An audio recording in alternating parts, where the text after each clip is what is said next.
Jerry Lee Lewis. Thank you. Thank you.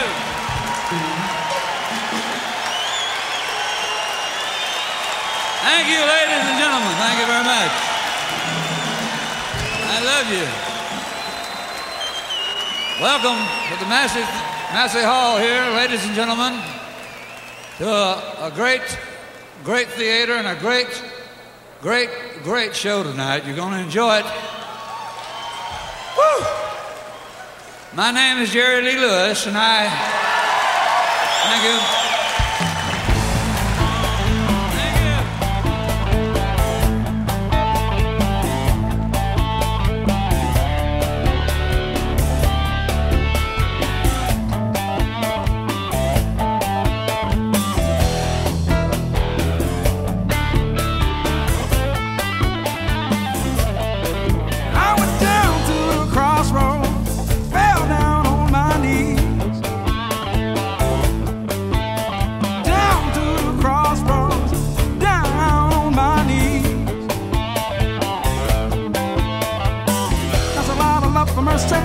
Take me if you please.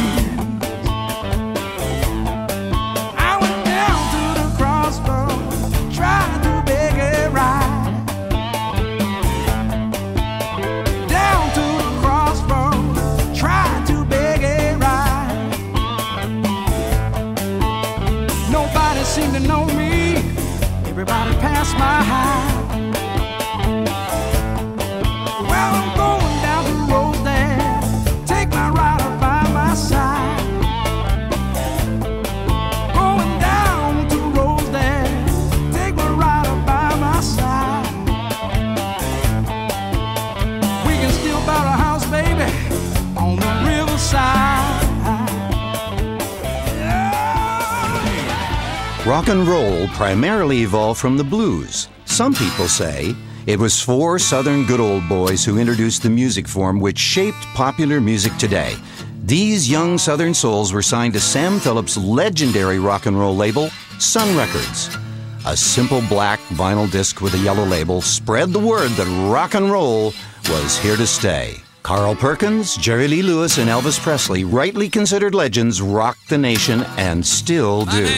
Today, there's only one left, the killer, Jerry Lee Lewis. But do these icons really deserve the credit for the birth of rock and roll? Or was it the guys from whom they borrowed the licks? Perhaps rock and roll is more about a unique moment in time, an era when racism was rampant and segregation ran through the Deep South like the muddy waters of the Mississippi. Nobody knew it better than a sharecropper's son by the name of Carl Perkins. My 3 brothers was the only white people in the field with about 65 cotton choppers and pickers. You got to remember, back when I was a kid, they didn't have cotton pickers. It was great to see these guys, Ronnie, Dad, and Jerry Lee Lewis, and them sharing their memories of years gone by, and then seeing each one of them perform the way they did. I mean, they each looked spectacular. I don't think I know Daddy never had put on any better show than what he put on that night. Jerry Lee was in top form, and they looked happy doing what they were doing that night.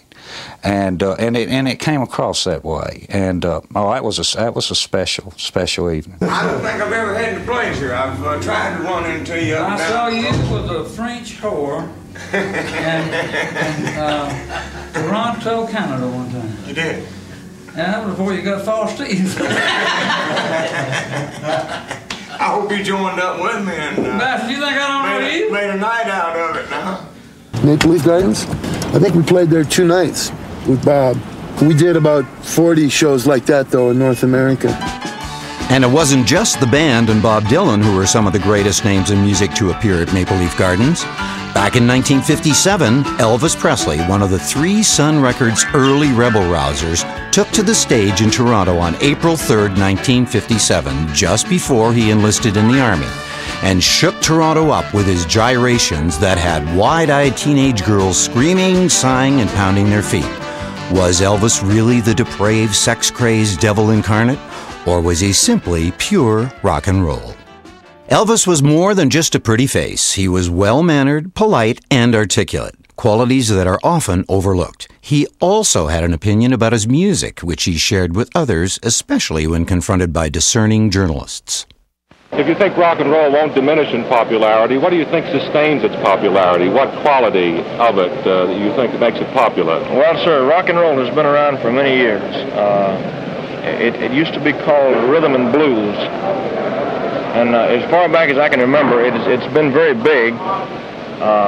Although in the last 5 years it's gotten much bigger.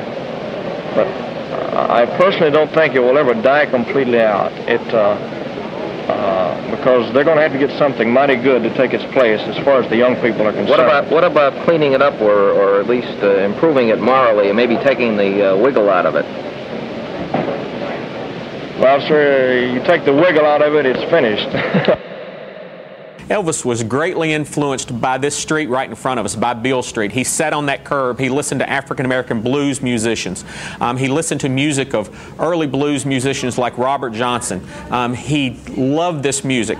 There were three great rock and roll singers, Elvis Presley, Jerry Lee Lewis, and a cat called Ronnie Hawkins. They were the three greats. If I were ruler of the world and I could hire any musician I wanted to play that old Memphis stuff I loved all my life, everybody on here would have been in it right here. There's 1,000 years of knowledge, at least. Well, 500 just counting Carl.